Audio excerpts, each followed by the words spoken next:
The aim of horror usually is to get you rooting for characters to escape the wrath of the villain, but sometimes, whether they're protagonists or antagonists, there are just some characters that you can't wait to bite the dust for one reason or another.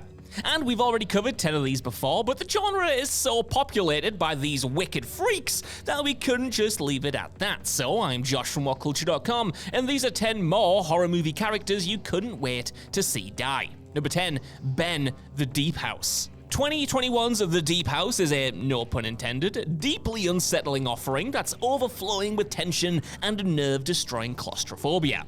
It also happens to have an utter as one of its two central characters. Said is James Jagger's Ben, and it's his obsessive behavior that gets he and his girlfriend Tina into a whole host of trouble. Plot-wise, The Deep House has Ben and Tina as a couple of YouTubers who are touring Europe to explore haunted houses. With Ben in particular constantly thinking of likes, views, and subscriptions, which, speaking of which, don't forget to like this video and subscribe to What Culture Horror, ayo!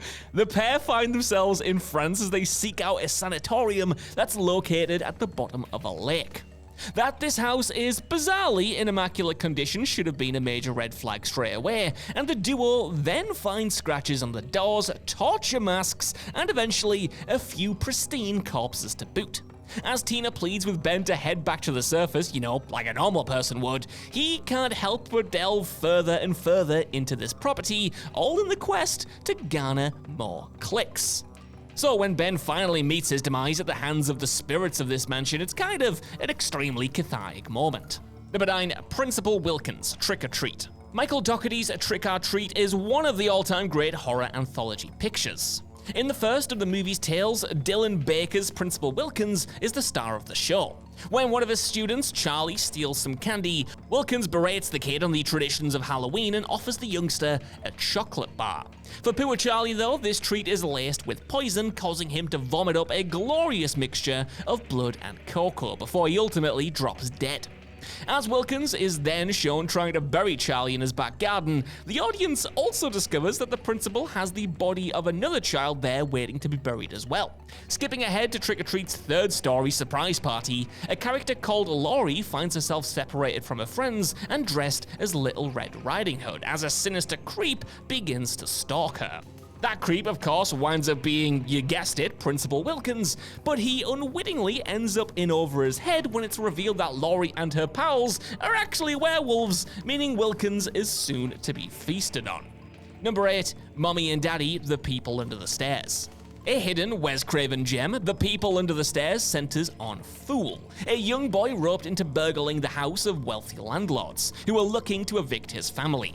These landlords are the Robesons, a supposed married couple who are in actuality brother and sister who refer to themselves as, Mommy and Daddy. It's one thing to see how abusive the Robesons are to their daughter, that being the shy, timid Alice, but it's another thing altogether to discover that the duo have a basement full of cannibalistic teenagers. Fortunately, their comeuppance sees Mommy stabbed by Alice and taken by those beings who lurk in the basement, whereas Daddy dies in an explosion which causes this creepy couple's fortune to flow up through the chimney and out onto the streets. So yeah, redistributing the wealth and taking these guys out, talk about a happy ending. Number 7, Calvin Covington, Children of the Corn 2023. Calvin Covington is one of the adults of the small Nebraskan town at the heart of this feature, with his eldest son, Calder, being one of the few kids trying to put a halt to the carnage caused by the titular young'uns. For Calvin though, he's a total piece of work through and through. When we're first introduced to Calvin's oldest son, it's immediately established that the teen has been beaten by his father. Adding further to this asshat's behavior, he loudly mocks every child of the town when it comes to the possibility of them having a say on the area's future, and as such, it's no surprise when he's one of the first adults killed in this movie, being hanged at the behest of a character called Eden. Number 6, Carter Burke, Aliens. While the greater big bads, so to speak, of the Alien franchise are of course the titular xenomorphs, those toothy bastards have absolutely nothing on Carter Burke from the series' second outing. Played by Paul Reiser, Burke is a Weyland-Yutani executive whose charisma convinces Ripley to join him and a group of colonial marines on a mission to investigate alien eggs on the LV-426 moon. Of course, in reality, Burke is just a two-faced, self-serving old whose sole aim was to use Ripley and the Marines to gain possession of these eggs and use the species as a biological weapon. Even worse, another element of Burke's master plan called for Ripley to be impregnated by a facehugger, which would subsequently allow for Weyland-Yutani to bring an alien presence into Earth's borders completely undetected. Fortunately for audiences and for Ripley though, Burke does finally meet his end at the hands of a xenomorph, although the full extent of his demise sadly takes place off screen. Number 5. Robert, We Need to Do Something. Released in 2021, We Need to Do Something is a tight psychological horror that, on a very basic level, centers on a family who end up trapped in their bathroom after a tornado. This family consists of parents Robert and Diane, teenager Melissa, and youngster Bobby. Adding further to the stress of the situation, Robert is an alcoholic and becomes more and more short-tempered and abusive the longer he goes without a drop of booze. It's actually eventually revealed that the events of We Need to Do Something are a result of a botched spell cast by Melissa and her girlfriend Amy. By the final act, Robert becomes fully unhinged though, due to, amongst other things, sucking on cleaning wipes to drain the alcohol from them, and he intends to eat Bobby's corpse and kill his wife and daughter. It's at this point that Melissa is forced to bludgeon her old man to death in order to stop his murderous, insane intentions. Number 4. Trent Sutton, Friday the 13th, 2009. The word slimeball is applicable to a good chunk of people on this list, but never is that term more fitting than when it's being used to describe Trent Sutton of Marcus Nispel's Friday the 13th reboot. See, Trent is a character overloaded with so many detestable traits of the slasher genre, and his role in this feature is one of almost parody. To run through some of the traits of Travis Van Winkle's character, he's a cocksure, selfish, chiseled, handsome, rich jock who flaunts his wealth, mocks those poorer than him, and is more than happy to cheat on his girlfriend while he quips about his fling's, and I quote, stupendous tits. As his life is brought to an end courtesy of one Jason Voorhees, as Sutton's inevitable confrontation with Jason sees the a-hole fatally impaled on the back of a truck. Number 3. Ronnie White, Halloween, 2007. When looking across the 13 Halloween movies that we've seen to date, there are several notable characters who audiences were more than happy to see offed.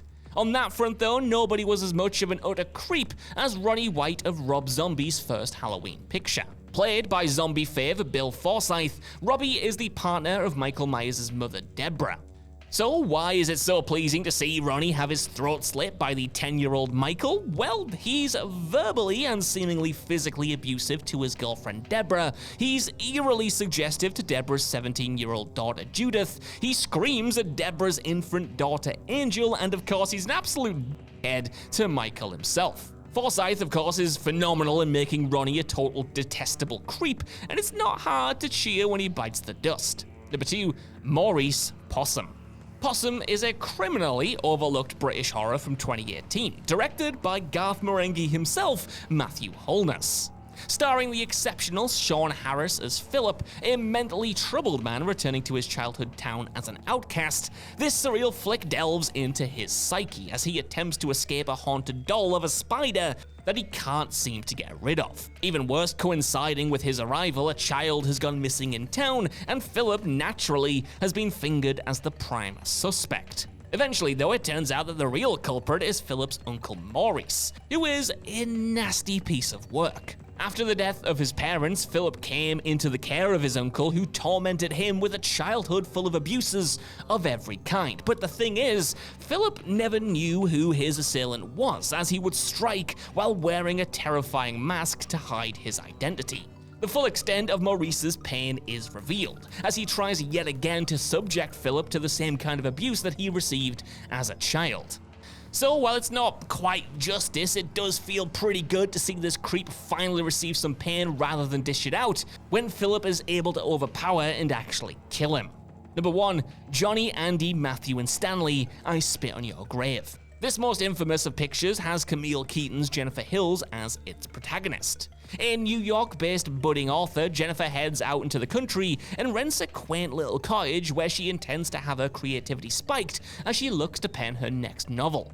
In stomach-churning fashion though, I Spit in Your Grave's first act features an intense, uncomfortable 20-minute sequence where Jennifer is assaulted by 4 locals, those being Johnny, Andy, Matthew, and Stanley. This act also fueled a brutal, roaring rampage of revenge by Keaton's character.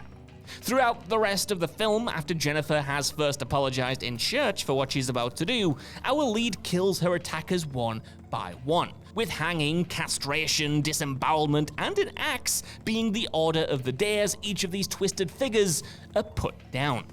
So, that's our list. I want to know what you guys think down in the comments below. Which other horror movie characters could you not wait to see killed? And do you agree with the ones I've got on here? Like I joked earlier, it really does help if you also give us a like, share, and subscribe, and know that there's going to be so much more great content over on the What Culture Horror channel. For now though, I've been Josh, thank you so much for watching, and I'll see you soon.